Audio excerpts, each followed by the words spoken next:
bonsoir et bienvenue à votre émission Témoignages d'ici et d'ailleurs. Merci de nous recevoir chez vous pour le numéro de ce jour et nous vous souhaitons une très bonne fête de la Nativité. Le Dieu est bien sur son plateau. Bonsoir à vous. Bonsoir Noula, bonsoir amis fidèles à Témoignages d'ici et d'ailleurs. Merci d'être en contact avec nous aujourd'hui. David a dit, mon âme bénit l'Éternel, que tout ce qui est en moi bénit son saint nom. Mon âme bénit l'Éternel et n'oublie aucun de ses bienfaits. En tout cas, merci d'être resté en contact avec nous en ce jour où nous bénissons le Seigneur pour ses bienfaits dans nos vies. Abou, nous vivons la période de la Nativité et nous rendons grâce à Dieu pour l'occasion qu'il nous donne en ces périodes de la Nativité. Ce qui est important, même si 25, ce n'est pas le jour où Jésus est né, mais le plus important, c'est qu'il y a eu un jour, quelqu'un est venu sur la terre pour sauver l'humanité. Et cet homme, c'est bien Jésus-Christ de Nazareth. Ah oui. Jésus-Christ de Nazareth. Et tu sais, depuis que nous étions au primaire, on nous apprenait les leçons en nous disant avant Jésus-Christ ou après Jésus-Christ. Et cela, même sans connaître Jésus, on savait qu'un moment est arrivé où quelqu'un de très important est venu sur la terre et que c'est à partir de lui que les historiens ont commencé à compter. Sans même le connaître, on savait déjà que c'était quelqu'un de très important et que l'humanité a décidé de se référer à lui par rapport à sa comptabilité, par rapport au temps. Et donc, c'est lui qui s'est révélé à nous en temps opportun, comme notre Sauveur, comme notre Seigneur, et le Seigneur Jésus-Christ, que le monde entier célèbre actuellement autour de Noël. Certains à tort, parce qu'ils ne savent pas qui il est vraiment, mais plusieurs aussi à raison, parce qu'il est vraiment leur Sauveur. Et je crois que c'est un grand événement et nous bénissons le Seigneur pour cela. Nous bénissons le Seigneur pour cela. Abou, c'est une grâce chaque fois qu'on vit cela parce que ça nous permet toujours de nous asseoir. Au-delà de l'aspect festif, nous rappeler qu'il y a eu un temps où le Seigneur Jésus-Christ a marché sur la terre des hommes. Il faut le dire, même quand nous fêtons le 1er janvier, le jour de l'an, c'est toujours par rapport à Jésus-Christ. Parce que quand on dit 2020, c'est qu'il y a eu 1, c'est qu'il y a eu 2, c'est qu'il y a eu 3, c'est qu'il y a eu 100, il y a eu 1000, il y a eu 2000. Mais tout ça, c'est par rapport à qui? C'est par rapport à Jésus-Christ. J'ai dit, Dieu, dans sa sagesse, a fait que Jésus-Christ traverse toute l'histoire. Même les calendriers qui seront imprimés, on met 2020. Mais 2020, c'est par rapport à qui? C'est par rapport à Jésus-Christ. Et c'est ça qui doit interpeller, comme tu l'as dit, à tort pour certains qui fêtent, pour leur dire, attention, cet homme-là, il est à prendre au sérieux. Parce que tu l'as dit tout à l'heure, et j'ai beaucoup aimé ça, même si l'on enlève Jésus-Christ, même l'histoire, les historiens doivent reprendre. Parce qu'on a toujours ouvert des parenthèses, on dit avant JC et après JC, avant Jésus-Christ et après Jésus-Christ. Donc, si cette référence est enlevée, il faudra même reprendre les livres d'histoire. Tout à fait. Mais c'est quelque chose d'extrêmement important que de savoir ce qui s'est passé en réalité lorsque cet homme dont les prophètes ont parlé bien avant. Des gens ont dit que le Sauveur allait venir dans le monde. Des prophéties ont été données. Et quand le temps est arrivé, et cela a été manifesté, mais cela traduisait quoi? Cela traduisait tout l'amour que Dieu a pour l'humanité. Depuis que l'homme a péché, Dieu cherchait encore le moyen de ramener l'homme à lui. Et c'est l'expression de son amour pour l'humanité. Et la Bible dit, dans Jean 3, le verset 16, ce passage que nous avons tous récité quand nous étions petits, mais qui reste un passage fondamental, que Dieu a tant aimé le monde qu'il a donné son Fils unique, afin que quiconque croit en lui ne périsse pas, mais qu'il ait la vie éternelle. Et quand le temps est arrivé, Dieu a livré son Fils unique, qui n'a jamais péché, à notre place. Il a même été, plus tard, livré à la croix. Et la Bible dit que Dieu, c'est avec plaisir qu'il l'a fait. Il a donné ce qu'il avait de plus cher, son Fils unique, qui va mourir à la croix à cause de nos péchés et pour que quiconque croit en lui soit sauvé. Donc c'est une bonne nouvelle. En célébrant Noël, en même temps, c'est cette bonne nouvelle, l'amour de Dieu pour nous, pour l'humanité. Dieu qui est venu encore à la charge et qui est venu réconcilier l'homme avec lui, donner à l'homme la possibilité d'être réconcilié avec lui. Je crois que c'est quelque chose d'extrêmement important. C'est la grâce de Dieu, c'est l'amour de Dieu, c'est la bonté de Dieu, c'est la miséricorde de Dieu. Et je crois que, en tout cas, nous devons célébrer le Seigneur toutes les fois que nous décidons de nous rappeler que Jésus est venu sur la terre. Parce que ce qu'il faut dire, c'est que ce n'est pas un Jésus historique qui est venu il y a 2020 ans. C'est que Jésus-Christ qui est venu il y a 2000 ans, a vécu 33 ans sur la terre, a été mis à la croix, il a été tué, enterré, ressuscité 3 jours après, et il est vivant éternellement jusqu'à présent. Au moment où nous sommes en train de parler, nous là, Jésus-Christ est vivant. Donc il n'est pas dans l'histoire, voilà, les historiens disent il y a 2000 ans, mais Jésus-Christ est vivant. Et c'est ça qui fait toute la différence entre lui et tous les grands historiens que nous pouvons rencontrer et tous les grands hommes qui ont existé sur la terre. Parce que depuis que le monde est monde, jamais quelqu'un est né, est mort et est resté encore vivant. Tous ceux qui sont morts et attendent la résurrection. Et c'est ce Jésus-là seul, c'est en lui aussi que nous pouvons avoir cette résurrection. Jésus-Christ seul que nous pouvons avoir cette résurrection. Ce chant peut encore continuer à retentir dans les cœurs. Les mages l'ont dit, les anges l'ont dit du moins, gloire à Dieu dans les lieux très hauts et paix sur la terre parmi les hommes qui l'agrée. Abou, tu as dit à tous ceux qui l'ont accepté, à tout, ou du moins Dieu a tellement aimé le monde qu'il a donné son Fils Jésus-Christ, afin que quiconque croit en lui ait la vie éternelle. Ce téléspectateur a cru en Jésus-Christ. Écoute son témoignage. Il dit: Shalom, frères et sœurs, je viens par la présente rendre grâce à Dieu pour toutes ces merveilles dans ma vie. Il dit: je suis le frère Pascal Fandier de la cellule patiente de l'Église des Nations. Donc, il est à l'église locale ici à Dassasgo. Il dit: tout a commencé en 2017, quand j'ai reçu le Seigneur Jésus-Christ dans ma vie, puis le baptême d'eau et le baptême du Saint-Esprit ici même à Éden, à l'Église des Nations. Il dit: j'ai connu un grand changement dans ma vie.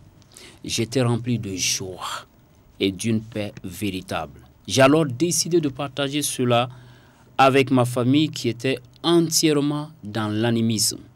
Dès lors, j'ai commencé à prier pour ma famille et à faire des proclamations en me basant donc sur le livre de Actes chapitre 16, le verset 31, où il est écrit que Paul et Silas répondirent: crois au Seigneur Jésus et tu seras sauvé, toi et toute ta famille.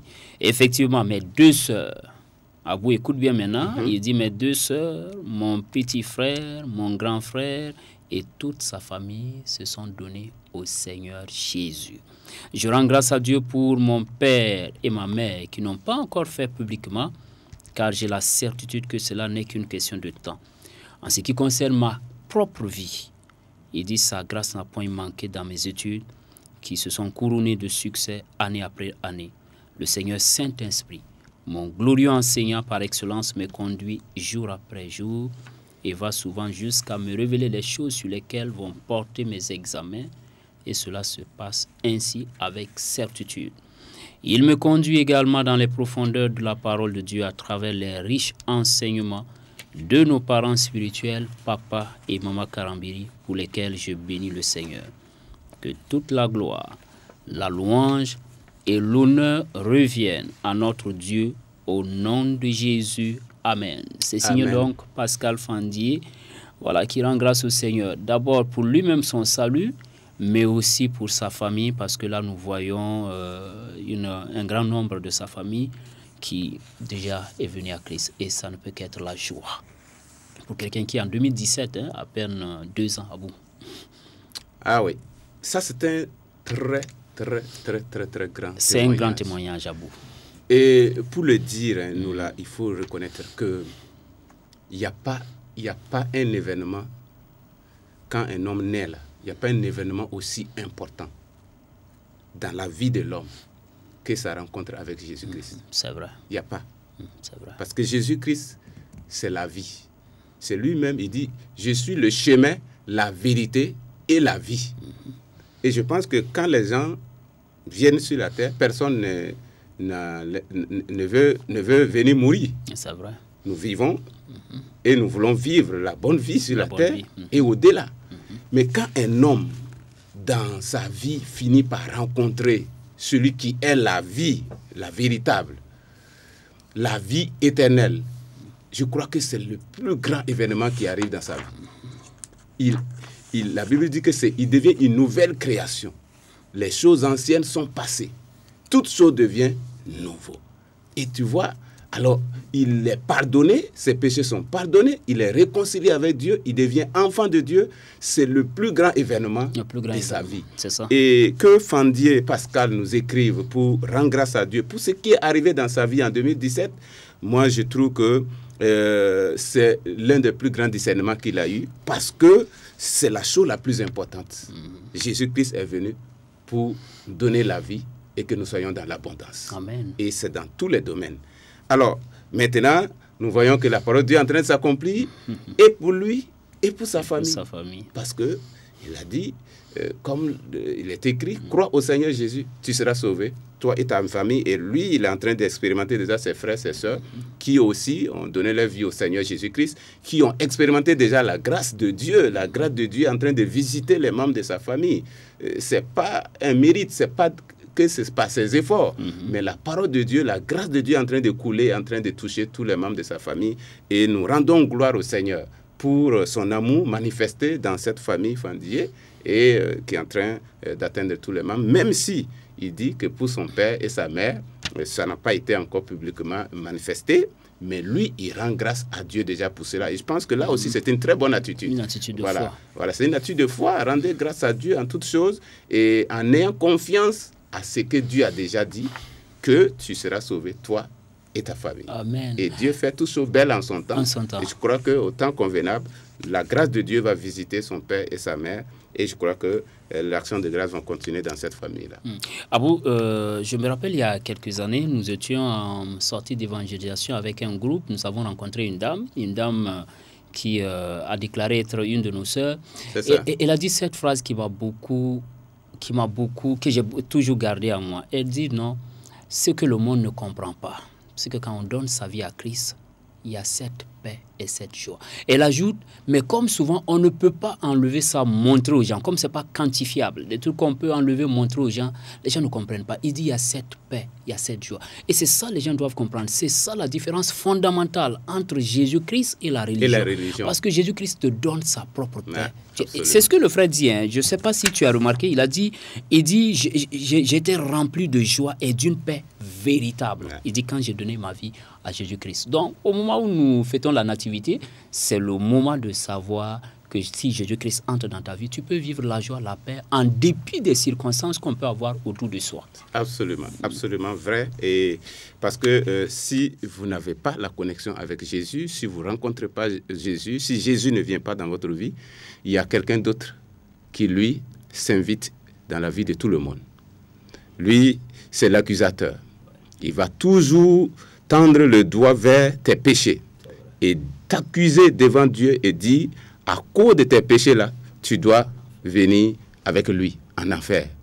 Mais comme Jésus l'a vaincu, Jésus a pris nos péchés, quand quelqu'un accepte Jésus-Christ, ce que Jésus a fait sur la croix devient valable pour toi. Amen. Et tu ne peux plus être accusé par ce dernier. Parce que la Bible dit, l'accusateur des frères, il a été vaincu. Alors, et donc, c'est pour ça que quand tu sors de son joug, de son contrôle, alors la paix que donne Christ va venir en toi. Tu vas expérimenter quelque chose qui est surnaturel. Ça, ce n'est plus parce que tu as eu la loterie ou parce que tu as eu beaucoup d'argent que tu es content, que tu es dans la joie, que tu es dans la paix. Mais la présence de Dieu vient en toi et te donne une certaine assurance. Et ça fait que ce n'est pas les choses que tu vois qui déterminent nécessairement ta vie, mais tu vois même au-delà du visible. Et je crois que c'est ça vraiment la grâce que nous devons nous expérimentons lorsque nous rencontrons Christ. Voilà donc, Abou, je crois qu'on a encore d'autres témoignages que tu peux peut-être nous aider à lire dans la suite.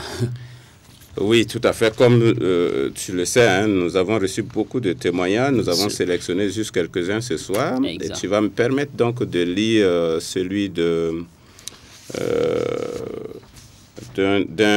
frère, Ludovic Malor, qui nous écrit depuis la région parisienne.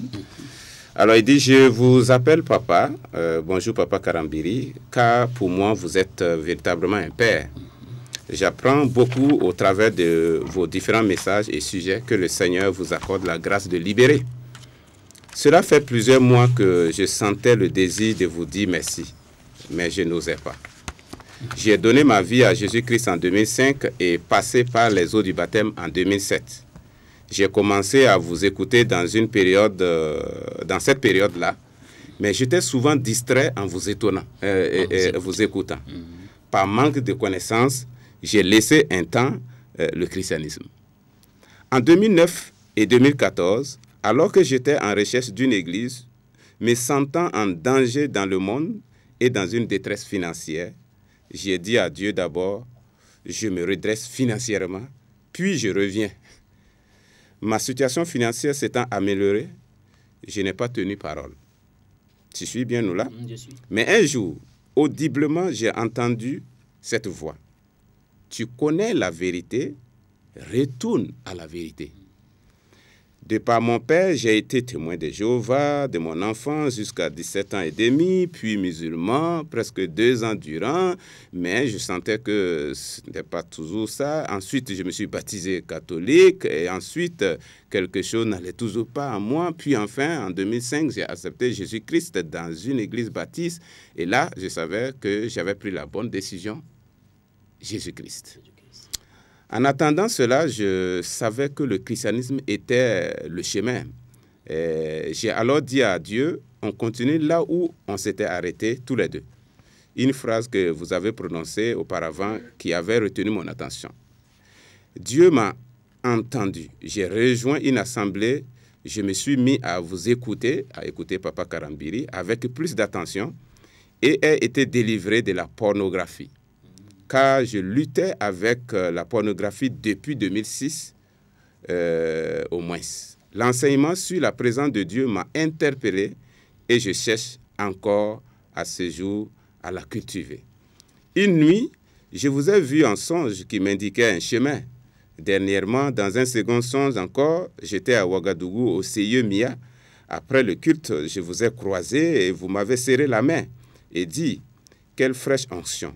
Puis, je me promenais dans les locaux pendant que vous continuez votre chemin. J'arrive dans une pièce et il y avait une robe avec le drapeau du Burkina Faso et j'entends des femmes à côté qui s'affairaient.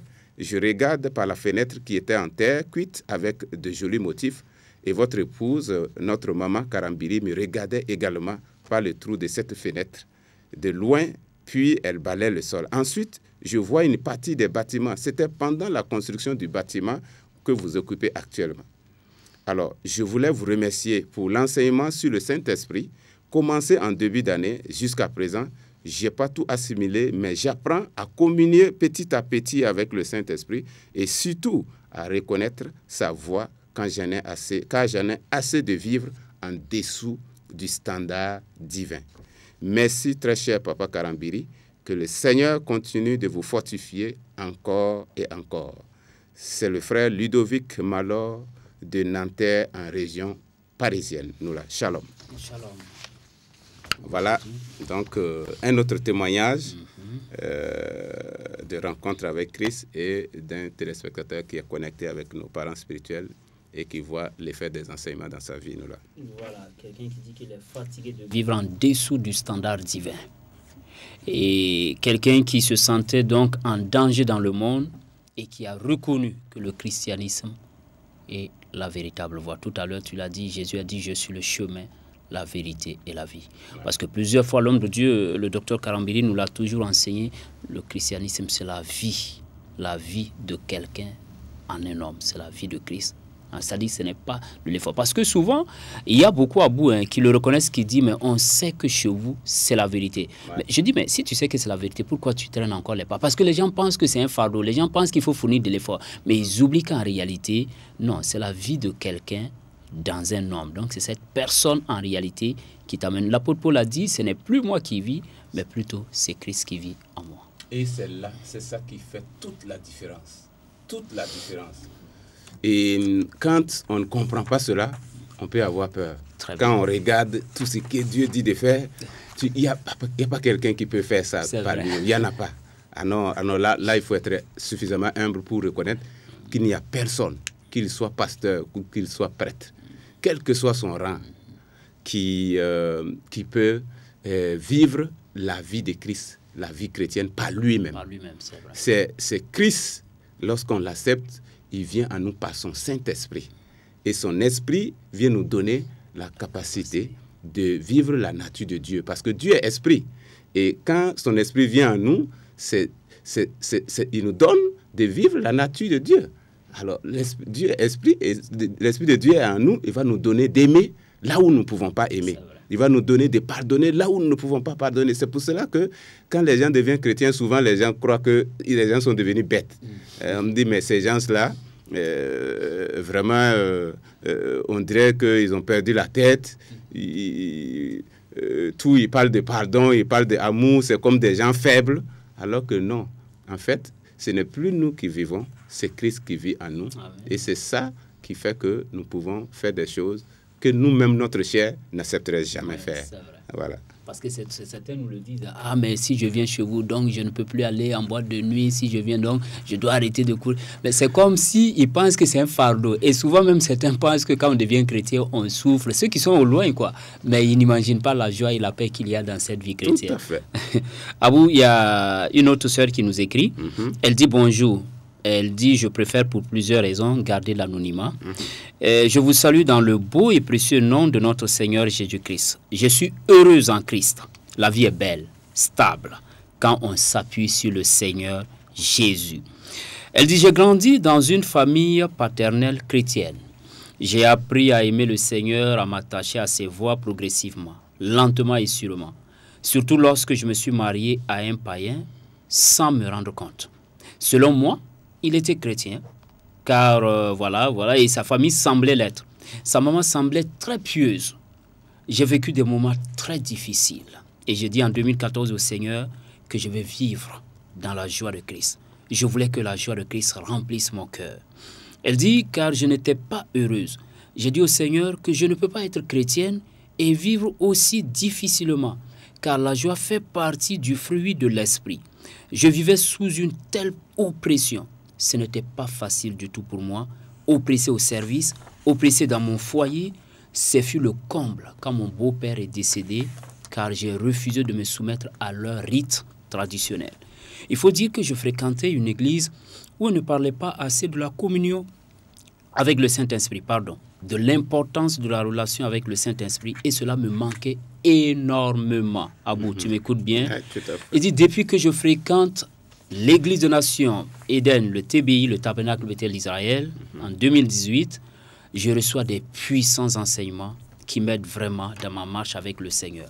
Je me porte mieux, je suis heureuse et on me le dit. Beaucoup de gens me disent que je suis rayonnante. J'ai un ami qui m'a dit qu'avant, j'avais tellement mauvaise mine que je ne donnais pas envie qu'on s'approche de moi. Je rends grâce au Seigneur infiniment pour nos parents spirituels, papa et maman Karambiri, à qui il a donné une onction spéciale, qui les fortifie davantage et les garde toujours sur son chemin. J'expérimente la joie et la paix de Christ dans une adversité terrible, mais je proclame que tout genou fléchit devant le Seigneur Jésus. Il est celui qui amène à l'existence ce qui n'existe pas, et je proclame donc que mon mari est sauvé. Il donne sa vie à Jésus puisqu'il est écrit dans sa parole que si nous croyons en lui, nous et notre famille serons sauvés.